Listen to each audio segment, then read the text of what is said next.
November, the spookiest month. I'm going to dive into 3 different eras of Uzumaki, compare and contrast them, and maybe even spiral out a little.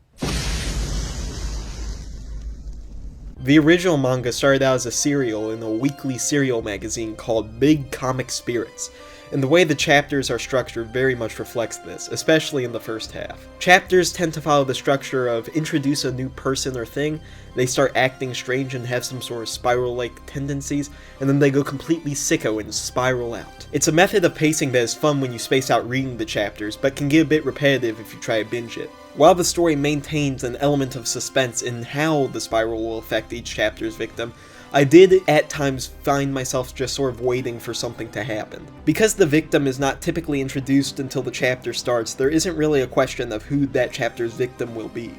It feels designed very much with the serial form of consumption in mind. The art itself, though, is absolutely stunning to look at.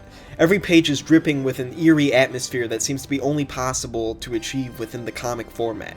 The drawings emphasize the moments when the spirals hit, furthering the anticipation for whatever happens next. The creativity behind the body horror itself is also stunning, with many more perverse ways to twist people up than I would have ever thought of. With all that being said, I think Uzumaki's true strength lies within the paranoia that the characters experience, which is why my personal favorite chapter is the second one, where Shuichi's mom tries to rid her body of all spirals. This is why I think partially everything post-time skip feels a little off to me. The sinister atmosphere gets a bit lost when you have gangs riding tornadoes. Overall, I think the book is well worth your time, despite its flaws, and it is clear why it has a dedicated following. After reading Uzumaki, I was a bit curious on how a live-action adaptation would really work, or if it would work at all, and after watching it, I'm still a little unclear on the answer to that.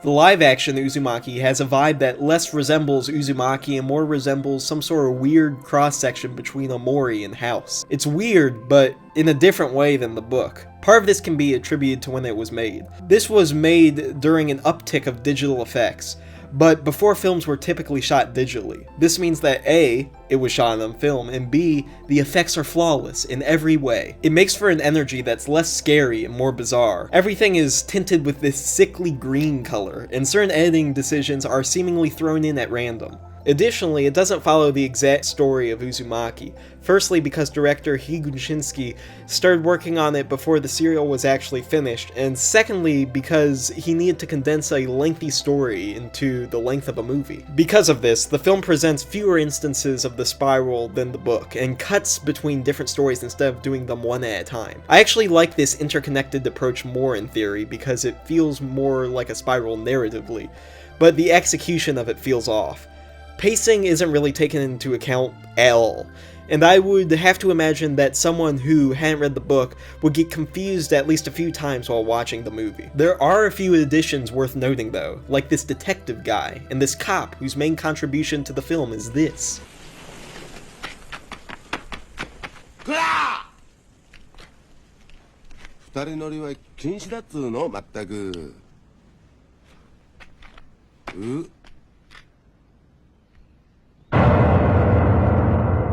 This is never brought up again. The movie overall adapts a goofier, more exaggerated tone than the book, and this is honestly appreciated. Replicating the horror of the serial seems like something to me that is nearly impossible to do in live action, so the differences and bizarre choices are more than welcome. While the quality is very debatable, it's unique enough that I instinctively want to defend it. It is a bit hard to recommend, as it'll probably only make sense to someone who has read the book, and if you're looking up for a straight adaptation of the book, you'll be probably disappointed. However, if you're a sick freak like me, you'll probably have an entertaining time.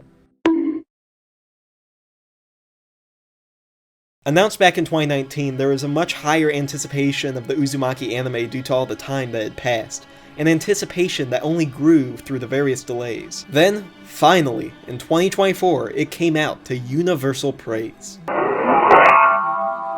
Much attention has already been brought to the sharp decline in quality after the first episode, reportedly due to it changing studios for the latter 3. According to people on the internet, the first episode is a flawless masterpiece that is untouchable in every way, while the following episodes are an affront to God in everything that can be considered art. The truth is actually a lot less extreme. It is completely true that the art takes a sharp decline, especially in episode 2, to the point of feeling unfinished. But I'm gonna argue that the problem started in episode 1. The fact is that this should never have been 4 episodes. The pacing feels very much like you're just watching an animation version of the spark notes of the story. I'm also going to push back a bit on the animation quality of the first episode.